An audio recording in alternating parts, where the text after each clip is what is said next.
Bab 08, Undian Berhadiah dan Pusat Perbelanjaan. Luyo melirik ketiga murid itu lagi saat dia perlahan bangkit.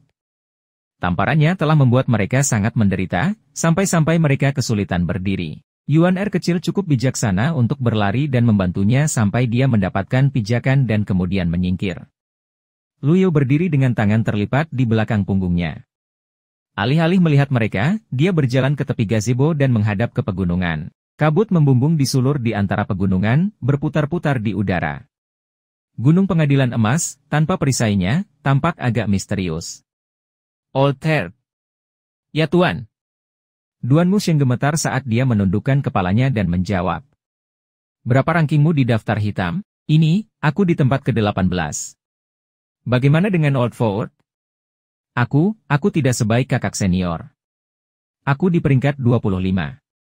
Zhao Yu tidak menunggu tuannya bertanya. Saya cukup beruntung berada di posisi 28. Beruntung? Suara Luyo menjadi serius saat dia berkata, kamu benar-benar muridku yang luar biasa. Sejak kapan itu menjadi sesuatu yang berharga untuk dipamerkan dengan mencantumkan namamu di gulungan hitam? Kamu telah mempermalukanku. Saya salah. Hati Zhao Yu bergetar. Luyo baru saja mulai memberi ceramah ketika dia tiba-tiba memikirkan apa yang dikatakan Yuan Er kecil kepadanya, bahwa namanya ada di bagian atas gulungan hitam.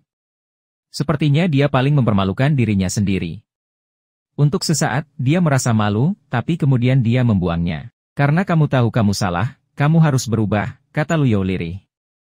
Perubahan? Bagaimana? Ketiga murid itu saling memandang. Mereka mengira mereka berada di jalur yang sama dengan tuan mereka, dan semua gaya melakukan sesuatu juga dipelajari dari tuan mereka. Tidak ada kejahatan yang akan dilakukan selanjutnya. Bisakah kamu melakukan itu? Luyo mengucapkan kata demi kata. Trio itu berhenti. Mereka memandang tuan mereka dengan pandangan yang agak tidak bisa dimengerti, tetapi kemudian mereka menjawab dengan serempak. Murid ini akan mematuhi perintah guru. Keheningan yang berat terjadi di gazebo sekali lagi. Setelah beberapa waktu, saat Luyo melihat pemandangan di kejauhan, dia menghela nafas dan berkata, satu hal yang telah saya lakukan salah dalam hidup saya adalah bahwa saya hanya mengajari Anda bagaimana berkultivasi tetapi tidak bagaimana berperilaku.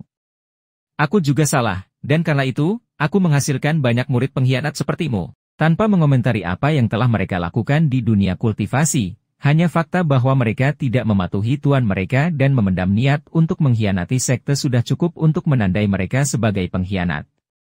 Keempat murid tidak berani bersuara. Siapa yang berani mengatakan bahwa tuannya salah? Duan Musheng, Ming Xiin. Ya tuan. Kedua murid menjawab pada saat bersamaan. Perisai Gunung Pengadilan Emas telah rusak sekarang. Hukumanmu adalah menjaga gunung sementara perisainya diperbaiki. Dan kamu tidak boleh pergi tanpa izinku. Saat perbaikan selesai, aku akan memaafkanmu, kata Luyo samar-samar. Itu setara dengan membatasi kebebasan mereka. Memperbaiki perisai bukanlah tugas yang mudah. Dan itu akan memakan waktu setidaknya 8 hingga 10 tahun untuk diselesaikan. Itu adalah hukuman yang masuk akal, yang jauh lebih baik daripada membunuh mereka. Kedua pria itu sangat gembira. Murid ini akan mematuhi perintah guru. Mata Luyo tertuju pada murid kelimanya. Zhao Yu. Ya tuan. Kakak ketiga dan keempat Anda harus tetap di gunung, jadi, saya menghukum Anda untuk menebus kejahatan Anda di bawah gunung. Apakah Anda keberatan? Menebus kejahatannya? Zhao Yu menjatuhkan dirinya ke tanah dan berkata dengan suara rendah. Murid ini akan mematuhi perintah guru dan tidak berani untuk tidak keberatan. Tapi, katakan. Kejahatan apa yang harus saya tebus? Luyo menggelengkan kepalanya. Murid-murid jahat ini telah mengikuti Jitian Dao selama bertahun-tahun sehingga pandangan mereka tentang kehidupan dan nilai-nilai telah dirusak sepenuhnya olehnya, dan mereka telah kehilangan kemampuan dasar untuk menilai yang benar dan yang salah. Dia tidak segera berbicara tetapi berbalik dan berjalan melewati mereka. Meskipun dia tanpa fluktuasi aura atau energi, dia masih membuat ketiga murid itu bergidik. Yuan Er. Katakan padaku, apa yang baik dan apa yang jahat? Luyo bertanya dengan acuh tak acuh. Itu membuat Yuan Er berhenti sejenak, lalu dia menangkupkan tinjunya dan berkata, membantu orang itu baik dan melukai orang itu jahat. Itu adalah jawaban yang dia dapatkan secara tiba-tiba, dan dia tidak pernah mengira itu benar. Luyo menggelengkan kepalanya saat mendengar jawabannya. Bagaimana menurutmu, Old Hair? Dengan kepala tertunduk, Duan Musheng berkata, melakukan amal itu baik, sedangkan membunuh dan membakar dan menjarah itu jahat? Luyo menggelengkan kepalanya lagi. Old Ford. Melayani negara dan rakyat itu baik, dan membantu penjahat melakukan hal-hal buruk adalah kejahatan. Itulah jawaban Ming Xin. Luyo masih menggelengkan kepalanya. Jawaban mereka terlalu dangkal dan bukan yang dia inginkan. Keempat murid itu memandang dengan wajah bingung saat tuan mereka terus menggelengkan kepalanya. Dengan tangan tergenggam di belakang punggungnya, Luyo berkata, dalam hidup, seseorang tidak harus melakukan perbuatan baik atau mengabdi pada negara dan rakyat. Seseorang tidak akan pernah bisa menyenangkan semua orang. Tetapi, seseorang seharusnya tidak memiliki rasa bersalah dalam jantung. Mereka berempat menatap sedikit pada tuan mereka dengan mata yang rumit. Mereka tiba-tiba merasa bahwa tuan mereka sangat berbeda dari sebelumnya. Sebulan yang lalu, dia menyuruh mereka untuk membunuh siapa saja yang menurut mereka tidak enak dipandang. Tapi sekarang, dia membuat pernyataan yang bijaksana. Sulit bagi mereka untuk tidak terkejut. Seseorang seharusnya tidak memiliki rasa bersalah di dalam hati, aku mengerti sekarang. Aku pasti akan membunuh semua orang fanatik yang telah menghina guru, Zhao Yu mengertakkan gigi dan berkata. Sepertinya dia tidak mengatakan apa-apa. Luyo tidak tahu apakah harus tertawa atau menangis. Tidak apa-apa. Kupikir lebih baik kau tetap di gunung dan dihukum bersama yang lain. Luyo menggelengkan kepalanya. Zhao Yu membeku, dan kemudian dia berkata, murid ini akan mematuhi perintah guru. Bagaimanapun, ketiga murid ini telah mengikuti Ji Tiandao terlalu lama. Pandangan mereka tentang kehidupan dan nilai-nilai telah mengakar kuat, yang tidak dapat diubah olehnya hanya dengan beberapa kata. Dia terlalu kejam, dan akan menjadi ide yang sangat buruk untuk membiarkan dia meninggalkan gunung. Saat ini, basis kultivasi Luyo sangat lemah, jadi krisis masih ada. Selain itu, murid-murid jahat yang mengkhianati sekte itu semua mengamatinya. Luyo melirik mereka sekali lagi. Loyalitas mereka meningkat masing-masing menjadi 50%, 45%, dan 52%. Ketiga murid jahat ini benar-benar keras kepala. Masalah baik dan jahat tidak bisa diselesaikan dalam waktu singkat, tetapi kesetiaan mereka harus ditingkatkan hingga lebih dari 60%. Tampaknya hukuman membuat mereka tetap di gunung saja tidak cukup. Luyo perlahan berbalik dan berjalan kembali ke gazebo sebelum duduk bersila. Mulai hari ini, tidak peduli apa yang kamu lakukan di masa lalu, aku bisa membiarkan masa lalu berlalu. Tapi, jika kamu melakukannya lagi, jika kamu tidak setia dan melakukan pengkhianatan, aku tidak akan mengampuni kamu dengan mudah. Kali ini, bahkan Yuaner kecil pun berlutut, dan mereka berempat terus berjanji bahwa mereka tidak akan melakukannya lagi. Benar saja, kesetiaan ketiga murid jahat meningkat 5%. Setelah tongkat itu, dia menunjukkan kepada mereka wortel dengan berkata, karena kamu telah bergabung dengan Gunung Golden Chour dan menjadi muridku, aku secara alami akan melindungi kalian semua.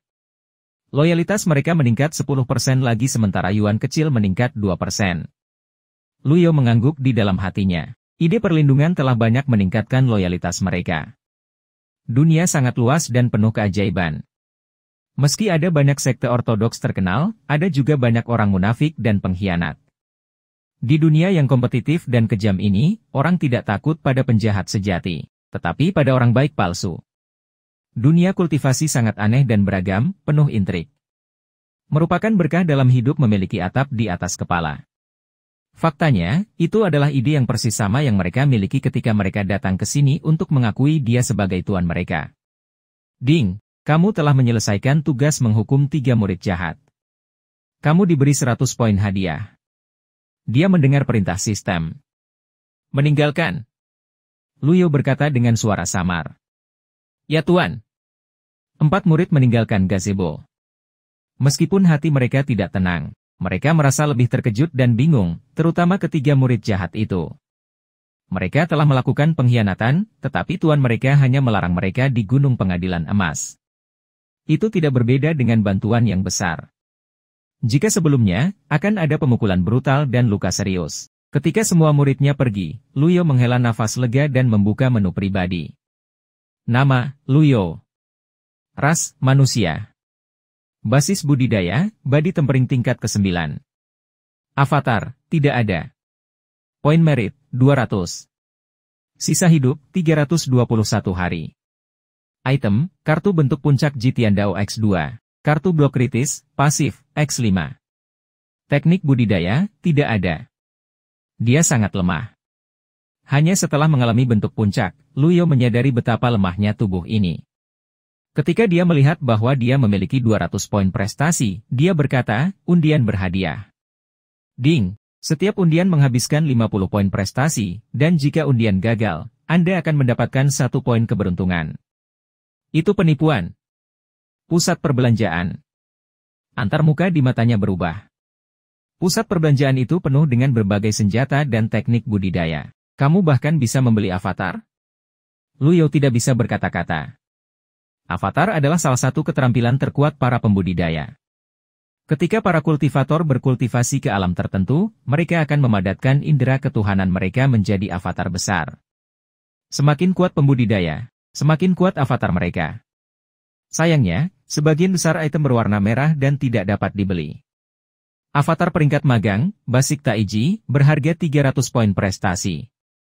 Avatar, To Transformed Powers, berharga 1000 poin prestasi. Luyo memperhatikan bahwa harga untuk avatar level tertinggi, Myriad Supreme, hanyalah sederet tanda tanya.